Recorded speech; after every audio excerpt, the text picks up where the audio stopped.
Okay, sagutin naman natin itong tanong na to. Paano automatikong mag-compute ng oras from time in and out kapag ang total hours ay 4.5, half day ang lalabas at kapag 9 hours ay whole day ang lalabas sa status. Ito yung time in natin, then yung time out, at dito yung total na work hours. Mod ang ating gagamiting formula. Click natin yung time out, then i-minus natin yung time in, comma, 1, close parenthesis, then times 24.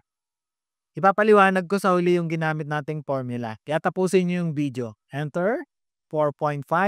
So copy natin yung formula.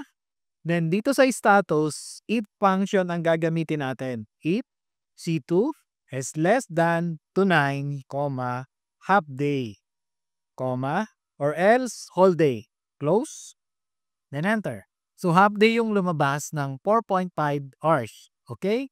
Copy the formula. So ipaliwanag natin yung ating ginamit na formula. So yung mod function na ginamit natin, yan yung formula para makuha natin ang bilang ng oras na lumipas mula sa time in papunta sa time out.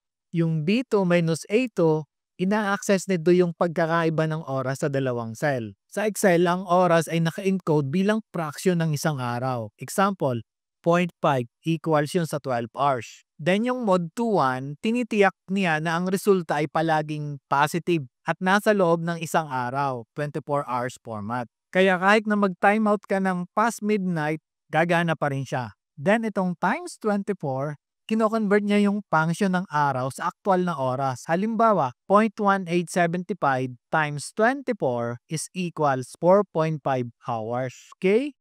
Then dito naman sa if function, yan yung gumagawa ng kondisyon para ma-classify kung half day o whole day batay dun sa bilang ng oras. Kung yung C2 ay less than 9, half day yung kanyang magiging status or else whole day yung status na lalabas. So yan yung formula na nag-a-assign ng label depende sa working hours. Okay?